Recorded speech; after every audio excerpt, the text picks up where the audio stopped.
We covered how to start your company well. That and a few other elements in our previous interview, back in episode 1. However, now that you've started, you'll need a website for people to know you better. For that, I'm interviewing Adam Tashawa Yates, founder of Rocket WP, on the topic of WordPress. However, as I write this, I cannot help but feel as though I'm being observed. Anyhow, enough of the intro, time for the interview.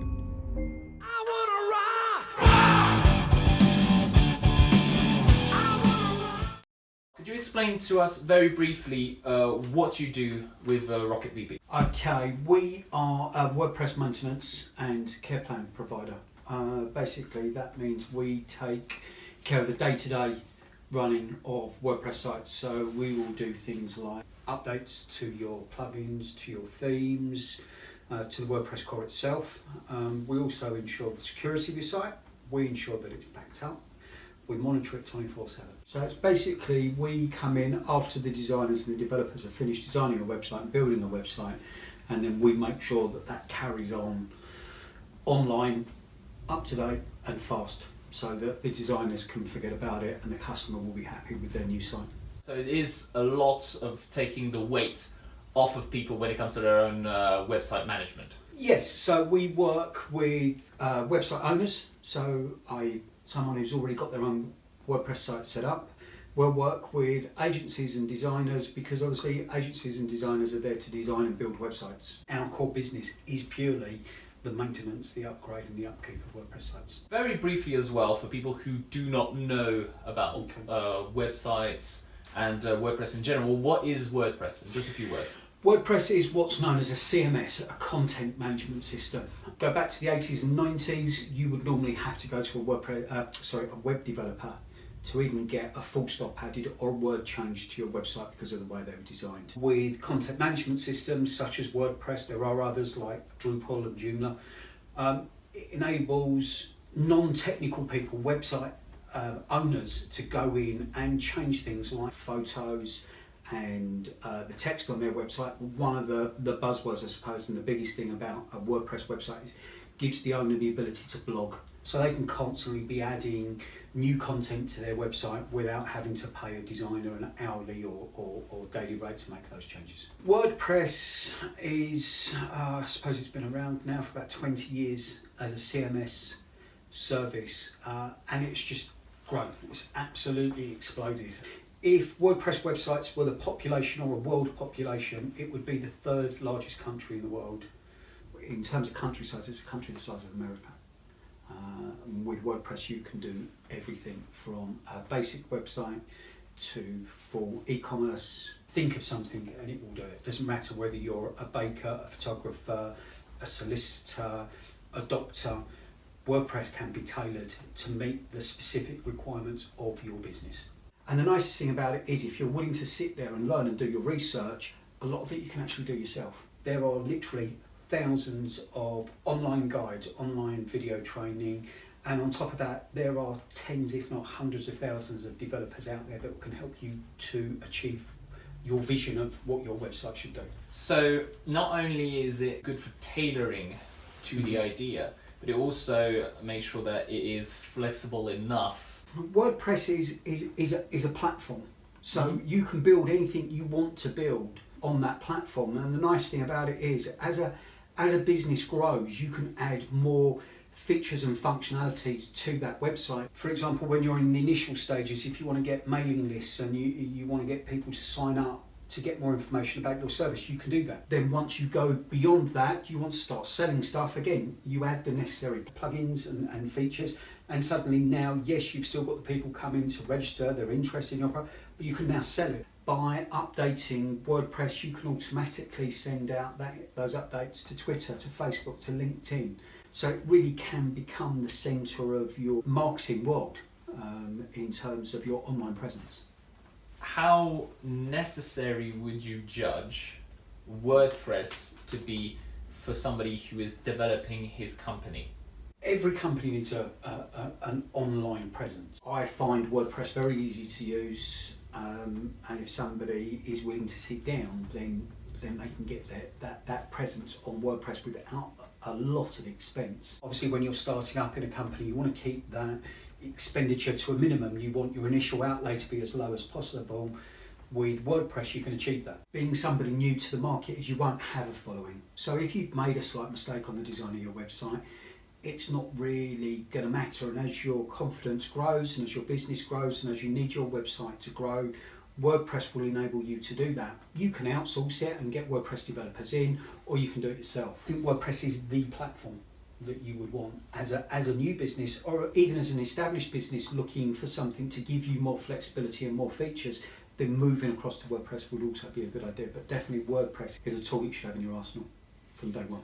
You've touched upon earlier the fact that you have WordPress, Drupal, and other CMSs available. So, to you, what are the main advantages and what are the differences between all of them? The way I came across WordPress originally was I had a website designed by a designer, and the problem was I ended up having to give him £35-50 every time I wanted a change made, no matter how big or how small it was. What attracted me to WordPress was it was the first one where I installed it, and when I visited the URL, which had a message that says "Hello World." So it was the simplicity of that solution, and then realising that actually by investing into the WordPress community, almost, because it is a community. I mean, if you search for help on WordPress, a lot of it you can find for free. So if you're looking for something that's well supported, has been around, and there's a huge ecosystem around it, then WordPress is the one. There are companies out there that literally make a living, such as I do, from designing plugins, from designing themes, from features and functionalities that you need to make WordPress tailored and specific to your business. So that's why I personally like WordPress. But I'm sure if you spoke to somebody about Drupal or Joomla, they would be able to highlight all of the features. But for me, WordPress, one, just by its sheer size that it's grown to, which means it obviously works. How much does WordPress represent an expense for companies? With most expenses in business, you have to think, okay, what is that bringing to the table? What do I need that for? Regardless of what it is, you need to be asking that question and thinking, you know, from the business point of view, one, can it afford it? And secondly, is that the right place to be putting my money? The nice thing with WordPress is for very little expenditure, you can get an online presence. Then as your company starts to increase its revenues, you can then spend more time on your site, more money.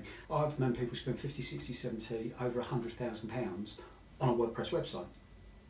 So it's a necessary expense. Another element actually that just came to my mind, what would I need if I wanted tomorrow to launch a new website on WordPress? There are two types of WordPress. There's WordPress.com. You can go to WordPress.com and you can sign up, pick a theme, change it, and that's actually on WordPress's own servers powered by a company called Automatic. Or you can do what's known as self-hosting. So you can self-host through people like GoDaddy, 1-on-1, will all give you WordPress hosting, and that can start from as little as £2 a month. So for example, WordPress comes with some default themes that you can edit. They're built into the software. And then you can start buying themes off the shelf, which you can then tailor to your own needs. My website is built on a theme called Salient. It's $60, and you've got loads of templates and demos you can import, edit, and change to the way you want it done. A lot of themes, such as Salient that I've mentioned, another one is Bridge, come with tens, if not hundreds, of default layouts. So you can pick that layout that best matches your vision for what you want your website to look like, and then go and edit those photos and the text to be the content that you want them to be. But the layout is already there. The other advantage is there'll be a lot of training and help specific to that theme, but you can just use the internal WordPress ones. It depends on your knowledge of WordPress and how much time you want to put in designing your site. It's up to you. Let's say I have a WordPress website out now. Yes. What should I be looking out for? Okay, WordPress is constantly being updated. WordPress is an open source. Anybody can tinker with the code. Anybody can change the code. Everybody's got access to the code. The advantages of that are the plugins, so things like, if you want to automatically send out your information to Twitter, to get email, all of these plugins have to access the core code of WordPress to be able to achieve some, if not all, of the functionality.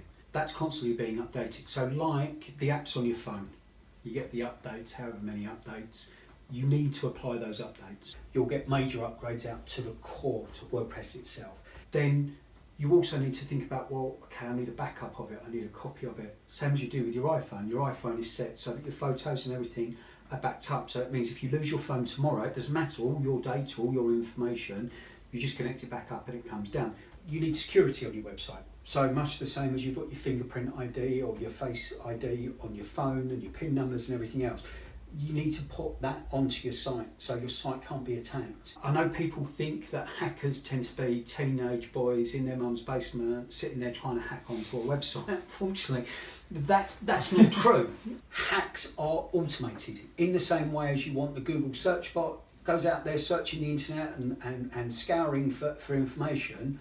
There are bots out there that are doing the same as Google does, but they're looking for holes in your website. WordPress will look at all of their code, loads of people will be testing it and analysing it and everything else, what we call white hat hackers. And they'll turn around and they'll whisper in WordPress ears, you've got a bug here, you need to fix this. And they will say to the world, look, we've got version 5s out of WordPress and we've fixed this security vulnerability and that security vulnerability and this hole. Oh, so WordPress have actually just let the hacking world know exactly how to attack a WordPress site. So that's why you've constantly got to be upgrading it. Now the nice thing is, if those holes are found by people within the WordPress community, they let the developer or WordPress know rather than just announcing it to the world. They're the things you need to look at. Security and backup and keeping it up to date. How would you guide users, like brand new users who have never touched upon a WordPress website, how would you guide them into this big internet world, which is, yeah, as you said, pretty damn large? So the chances are you will go to one of the big providers such as GoDaddy or somebody, searching your domain name that you want and get your domain. Me personally, I would then buy a WordPress package from that provider such as GoDaddy. That's going to be your quickest and easiest way into that world. You'll get 24/7 support from somebody like GoDaddy. They'll be there on the end of your of the phone for you, and they will be able to help and guide you. Okay, when you're launching a new product, one of the things you want to get is you want to get people interested in it and everything else. And your website is really going to be a tool to say, this is who we are, this is when we're launching. And then as your business evolves, you can think, right, well actually, what do we want our website to look like? You've not spent thousands having this website developed only for your product or service to mature and evolve, only for it to be actually, do you know what we've ended up with as our actual product or actual service doesn't match this website that we've spent £5,000 on. While your product and your service is being developed, you need to think, well, how are we going to get this message across? So what features do we need on our website? So if you're selling a product, something physical, that's nice and easy. You need a shop. You need an online shop that can do all of that. The biggest one for that is WooCommerce, which will do that for you. But the nice thing is you can then develop that away from your main site and develop that as your product evolves. And then in theory, you could then do one big launch. Finally, you being an independent entrepreneur, so you've been independent for how many years now? For about the last 10 years, I've been working for myself. Both for auto entrepreneurs and startuppers, there are obviously a lot of things you need to look out for.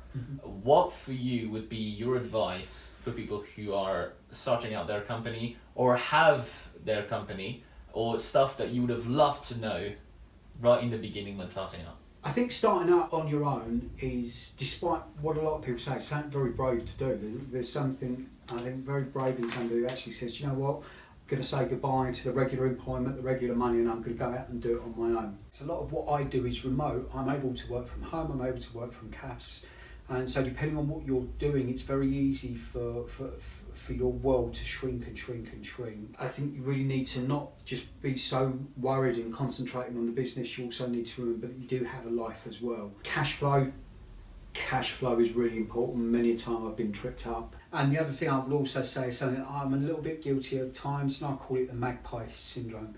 which is, especially in the WordPress environment, there's always something new coming out. There's always a new plugin coming out. There's also always some new feature. And on occasion, I found myself go off down a shiny new track for something that maybe I shouldn't have gone down. So yeah, I would say look after your mental well-being, look after your cash flow, and be aware of the magpie syndrome. Go for it. Just go for it. It's so rewarding. I would never go back to working with somebody. So yes, there have been times when I thought, oh, do you know what, I've made a mistake. But ultimately, no, I'm in charge of everything.